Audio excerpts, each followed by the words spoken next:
Good morning and welcome to Coffee with Alain. Going to be a little different today.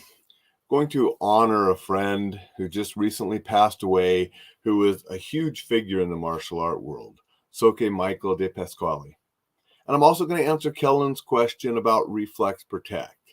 I have the picture from the Korean Martial Art Festival, one of the years that Mike taught there. And I'm sorry I'm not using correct titles, but when we're out to dinner, when we're talking, it was always just Mike. And that's how I like to remember him, because we had such great conversations and it was fun to be on the mat with him. And I'm going to show a video clip later of us on the mat, but it was more enjoyable out at dinner or lunch or, just chatting and hearing some of the stories that he would tell from the younger years that were just really cool. And I'll share some of that here soon. But I did also promise Kellen that I would answer the Reflex Protect question when I had a little bit more time. Yesterday and Monday, I was teaching Reflex Protect user training to a group. And so now I'm done with that training, not doing any training today. I'm going to talk a little bit about it. So Reflex Protect has a defensive spray. Comes in 3 sizes. You got the little personal 1.9. You got a little bit bigger, the 3.3. Then if you really want the big one, you can have the Mark 9, which is 14 ounces. So the Mark 4 has 3.3 ounces. The Mark 3 has 1.9 ounces. These are probably the 2 more popular sizes. However, with law enforcement, we have even bigger sizes for the riot control, which really reach out there in over 40 feet. But these are the 3 sizes we sell to civilians. This is probably the most common for people to do for personal self-defense. Good morning, Jay. Thank you for being here. Appreciate that. The advantages of this spray over pepper spray: you can spray it indoors. It was created for indoor use. You can use it outside too, but indoors it will not cross-contaminate. It will not affect everybody else in the room. Won't go in the HVAC system. So, and they say that with some of the pepper gels and foams, but this is better than those. I've seen them both side by side, and I've smelled the pepper way more. You don't smell this. And the foam, law enforcement don't like it at all, because the foam, it just, you wipe it off and just throw it right back at the person who sprayed you. So there's disadvantage for all of them. Now, the disadvantage for this: you have to be accurate with it. Pepper spray, go like that, and you get a big giant cloud, you're going to get the bad guy. This comes out in a straight stream, and that's what keeps it from cross-contaminating everybody. You do have to be a little bit accurate, and so you have to go there, and you got to get them in the eyes for it to work. Wearing glasses, you get them right above the eyes, and it's going to pour in and go behind the glasses. So you just cover their face with it. So that's why you have to be a little accurate, and it's one of the reasons we sell the training models, so you can go out and practice a little bit, so you can make sure you know how to use it. The live trainings I do for organizations, we always go out and practice them to make sure that they hit their target with these training models. When I do security folks and so forth, we do tactical. We'll draw from wherever they're carrying it, move offline, spray, those kind of things. So the more you practice, obviously, the better you're going to be with the live product if you have to. And this does not negate your awareness and all the other things that we practice with safe habits. I had a girl tell me, but way back in the 90s, before this was around, I was teaching a class on safety at the university, and I had a girl tell me she didn't need to worry about the situational awareness stuff I was teaching, because she had this, and she reached down in her bag and pulled out an old mace. No, that's not the attitude we want. We are still aware. We still practice safe habits. We just have this as an extra non-lethal tool to deal with things where our other strategies fail. It's only to be used to keep you or someone else from being physically harmed, and it does a really good job of it. It hits harder than pepper spray, and law enforcement like it because we sell them the decontaminant. It's not available on the open market. It's only available for law enforcement institutions that will reverse the effects really quick as well. For personal defense, you don't care. You want to spray the guy, let him suffer while you go get to safety, call the police, they'll find the guy because this has UV dye in it as well. Going to say good morning to Kellen. Hello, Kellen. Answering your questions. Hope that got through to some of the stuff that you were wanting to know. Dixon says, rest in peace, Michael Depasquale. Yes, we're going to talk about Mike here in just a minute. So that's Reflex Protect. Go to Reflex Protect or Reflex Protect Tactical YouTube channels, and you can see a lot of actual sprays, the decon, and hear people talk about it. A lot of law enforcement, they're not going to use it unless they're sprayed first. So we have a lot of law enforcement officers on YouTube being sprayed and then talking about it. And don't take our word for it. If you're a law enforcement officer, have your agency go to Reflex Protect Tactical. They'll send you a free T&E kit for law enforcement. Just check it out and see if your agency wants to switch over.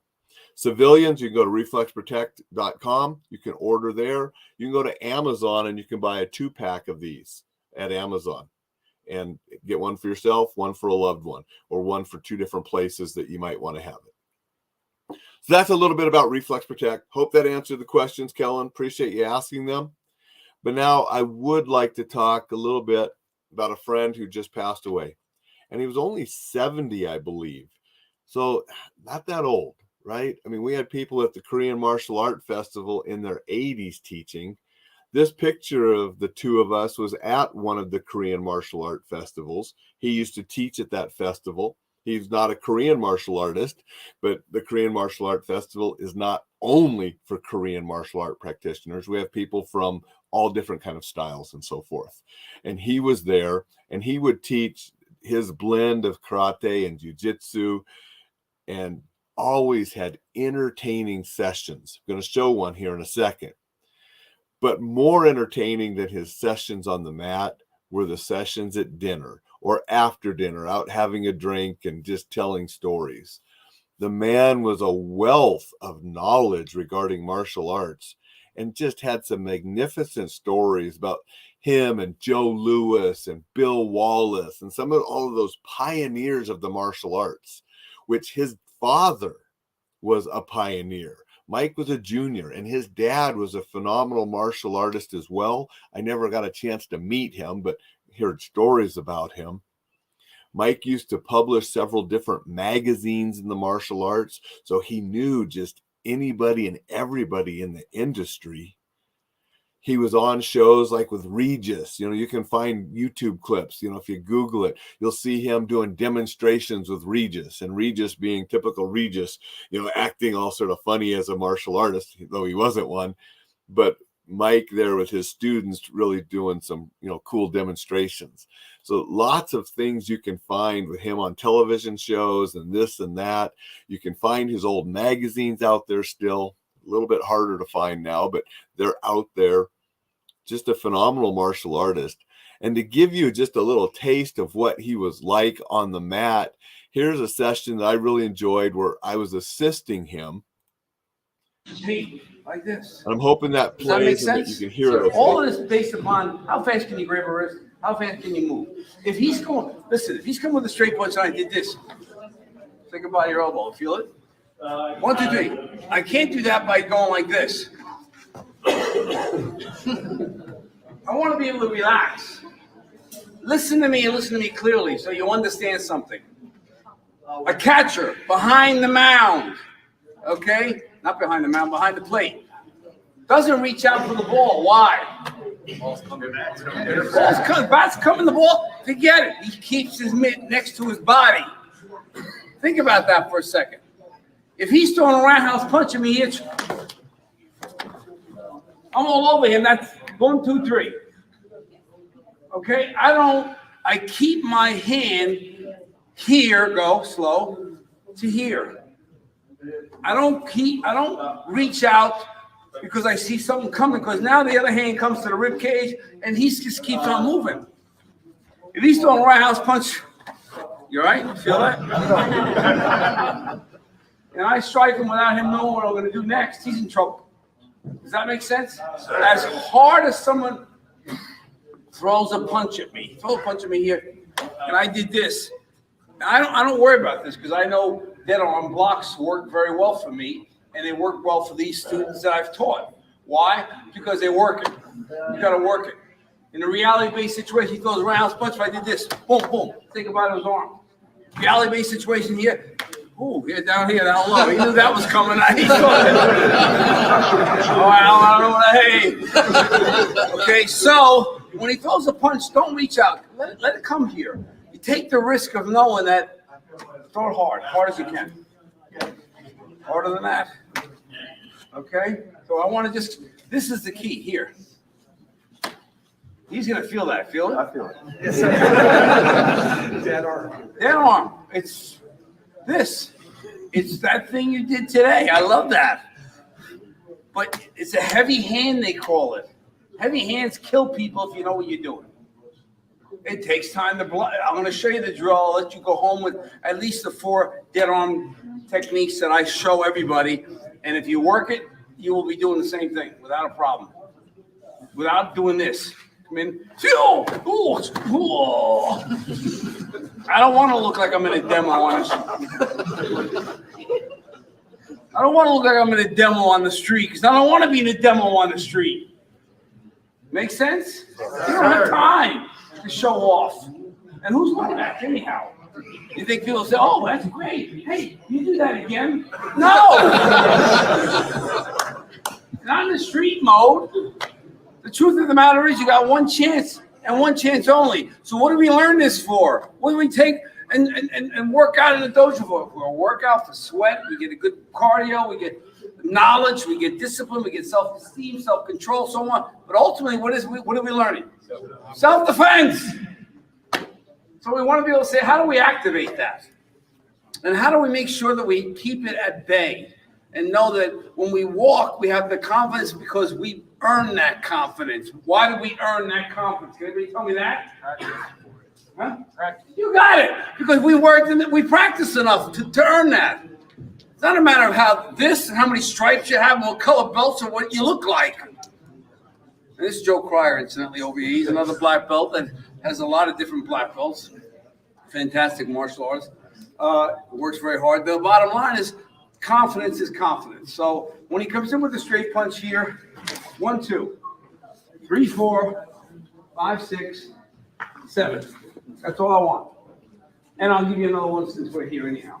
Okay? Come in here, grab this wrist. The key is, remember one thing, I'm going to tell you something now. When a person's aiming for your face with a straight punch, a roundhouse punch, doesn't matter what it is, if it's coming in for a tackle, he's aiming for something. So if he's aiming for my face, he's aiming right here for my face. That means if I turn the corner, that's about where my face was. So he wants to try to get past my face and hit me, right or wrong. Or he wants to bust me up. So when he comes in here, I want to turn. Here's his wrist.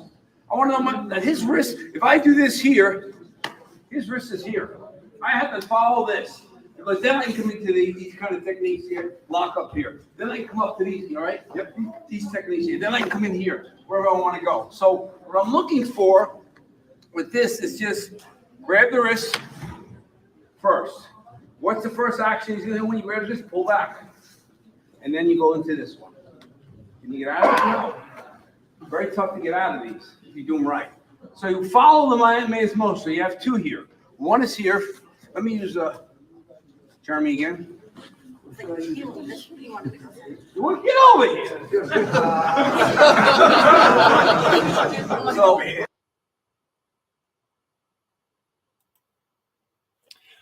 hope you can see that we had a lot of fun on the mat and training. We had even more fun out off the mat in private dinners, lunch, having a drink after dinner. Just an amazing martial artist, a great man. And we truly lost one of the great ones, this last week with his passing way too soon.